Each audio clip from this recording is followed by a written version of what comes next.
Hello students, welcome to this video. So in this video we are going to see about EMF equation of an alternator and also a problem based upon the winding factors whichever we have seen in the previous video. So let us derive the EMF equation of an alternator. So first let us consider phi is going to be flux per pole in Webers, and P is number of poles, and Ns is going to be synchronous speed in RPM. The Z will be equivalent to the total number of conductors or coil sides in series per phase. And since the coil sides are in going to be in series, so for a single coil there will be two numbers of coil sides, so that we can say the Z is equal to 2 into number of turns. So the number of turns is going to be equivalent to the number of coil sides in that particular coil, so that we will be having for an total number of conductors, the number of turns will be twice that of the uh, number of conductors. So the T will be equivalent to the number of coils or turns per phase. So in order to find out this turns per phase, we can rearrange this equation, that is Z is equal to 2t. So the T will be Z by 2. What will be the Z? So we can derive this particular Z from the number of slats. So the if we have the number of conductors per slot, then if you multiply this number of conductors per slot by the number of slots, then we will be getting the total number of conductors divided by this 2. And since this is going to be per phase, we can eventually divide this particular T is equal to Z by 2 by 3, so that we can get the numbers of slots into number of conductors per slot divided by 2 into 3. So Z phase will be the conductors per phase, and that can be obtained from the value of the Z, that is Z divided by 3. So 3 will be the number of phases. And since we know from the previous video that pitch factor will be the Kc and distribution factor will be the Kd, and Kp can be calculated from cos alpha by 2. So this alpha is going to be CAD angle by which the short pitch coil are wound, and Kd will be found out from the sine m beta by 2 divided by m sine beta by 2. So here beta will be the slat angle of the particular machine, and m will be the numbers of phases. So from this definitions we can come across with the derivation of the EMF. So first consider a single conductor placed in a slot. So if we have that particular conductor in this slot, and if our poles are going to be arranged such that the one face of a pole will be on the zero crossing of the sine wave, and another pole will be on the another zero crossing of the second zero crossing of the particular particular periphery, so that we will be having the two numbers of poles will be on the particular single sine wave itself. So if it is going to be the single arrangement, then the average EMF induced in a conductor from the Faraday's law of electromagnetic induction will be equivalent to the flux cut in one revolution divided by the time taken for one revolution, so that we can get the average EMF wave of sine wave like we have in this particular figure. So the average EMF can be d phi by dt from the Faraday's law of electromagnetic induction. So the flux cut per one revolution, the numbers of poles will be 1, so that the d phi can be written as phi into p. So here for one revolution 1p will be crossed, so that we will be having the differential of the particular flux from one pole phase to the another pole phase will be phi into p. So the time taken for one revolution will be 60 per ns seconds. Why? Because we are having for one revolution we will be having 360 degrees. So for 360 degrees one revolution, it will be taken as an standard 60 microseconds, so that we can have this particular time taken for this particular thing will be derived from the ns. So ns will be revolutions per minute. So we sorry, revolutions per second, so that we can revolutions per minute. So if it is going to be revolutions per minute, then we can convert that particular revolution per minute into a revolutions per second by dividing it by multiplying it by 60, so that the time taken will be 60 divided by ns seconds.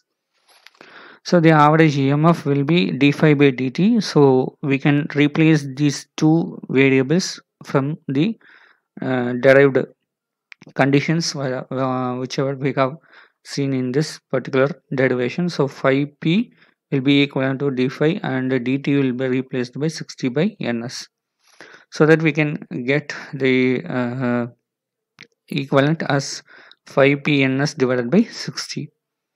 So we know that from the definition of the synchronous speed, that is ns is equal to 120 f divided by p. So we can rearrange that f will be equivalent to p into ns divided by 120.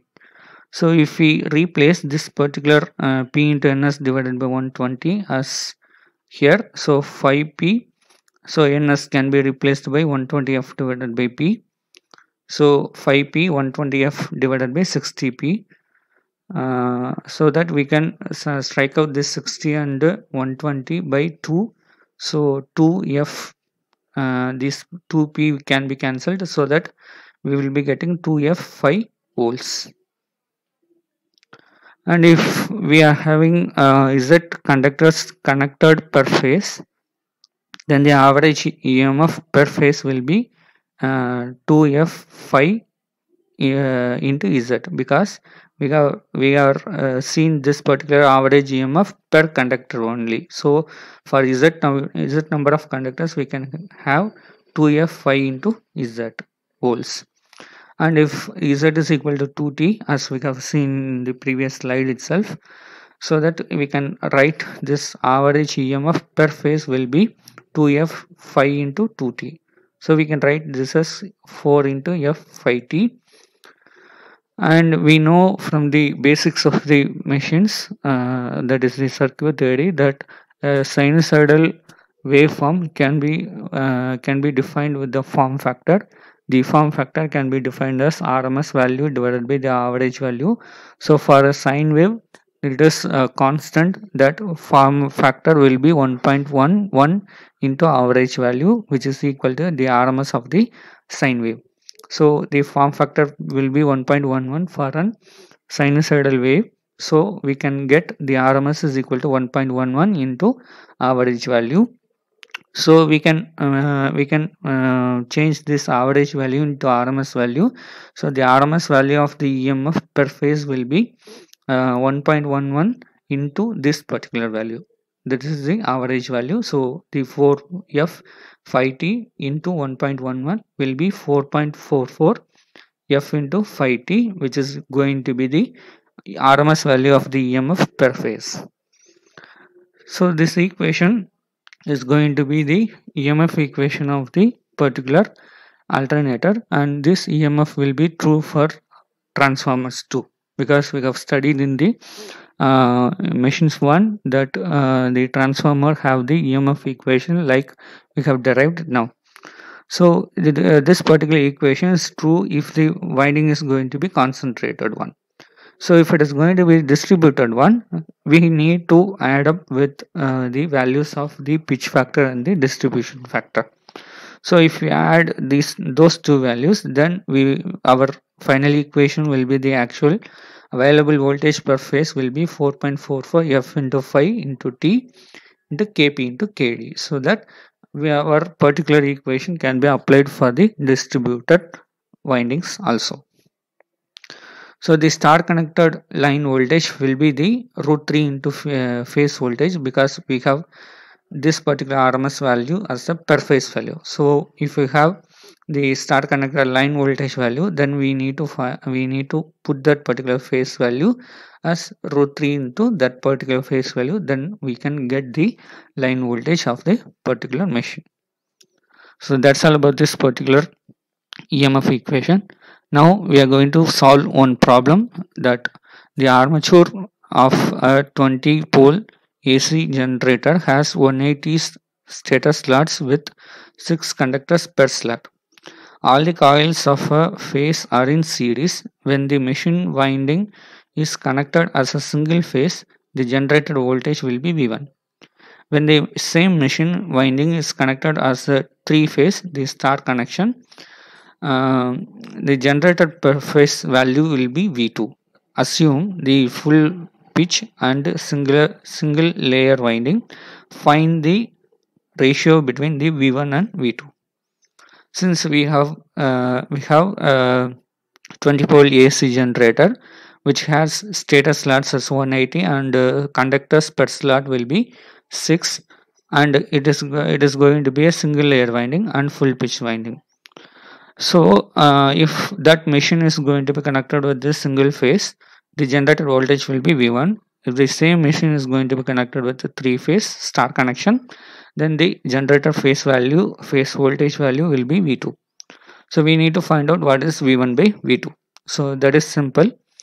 So first we need to find out the beta value and the M value and the phase value, the phase voltage values. So from that we can find out the ratio between these two. So how to find out the each voltage when we are having the single phase machine and when we have that same machine for the three phase. So first we need to find out the slat angle. So we need to first find out the slat angle. Beta is equal to 180 divided by slats per pole. So the slats here are going to be 180. So 180 degree divided by 180 divided by per pole. So here we are having 20 poles. So 180 divided by 20 will be 180 divided by 180 divided by 20 will be the 20 degrees. The slat per pole phase, that is M, which is equivalent to 180, that is slats. One number of slats will be 180 divided by per pole, that is 20, and per phase, because this is going to be a single phase, then we can have this particular machine as a single phase machine. So into 1. So our answer will be 9. That is going to be our M. So first we need to find out what is the distribution factor. So here, since they are all going to be full pitch in nature, the windings are going to be full pitch in nature, so our pitch factor will be 1. That is common. If the winding is not full pitch, then we need to find out the particular pitch factor from the formula called the Kp, which is equivalent to cos alpha by 2. So that should be applied for the short pitch coils only. Since here it is given as full pitch coil, we need to take Kp as an 1. So if we take that particular value, then the distribution factor will be sine m beta by 2 divided by m into sine beta by. So if we apply these values, sine 9 into 20 divided by 2 divided by 9 into sine 20 by 2. So the value will be 0.6298. Turns per phase, the T1 will be this conductor per slot divided by the 2 into number of phases, because the turns per phase will be the formula which we have seen in the previous slides itself. So the conductors, 180 conductors into numbers of slots will be the 6 divided by 2 into the number of phases will be 1. So we will be getting 540. And for the three phase, this is for single phase, and for the three phase, as in this problem, the machine is used, the same machine is being used, so the beta will be the same thing whichever we have find out for the single phase machine. So beta will be 20 degrees. The slats per pole per phase will be m is equal to 180 degree divided by 20 into numbers of phases will be 3, because this is going to be 3-phase machine. So 22 into 3, the answer will be 3. So the distribution factor will going to vary because the m is being varied. So sin into 3 into 20 divided by 2 divided by 3 into sin 20 by 2. So the answer will be 0.9597. So the next will be, so the turns per phase T2 will be equivalent to the conductors per slot into numbers of slots divided by 2 into number of phases. So the conductors per slot will be 6 and the total number of slots are going to be 180. So divided by 2 into numbers of phases will be 3. So we will be getting the answer of T2 as 180. So we need to finally we need to find out what is the EMFs in both cases, the ratio between those two EMFs, V1 divided by V2, which is also equivalent to E1 divided by E2. So we can find out the Kp Kd1 into E into T1 divided by Kp Kd2 into E. Since these are all going to be same, so we will be having Kd1 into T1 divided by Kd2 into T2. So if you substitute those values, then we will be getting the ratio as 2. Thank you.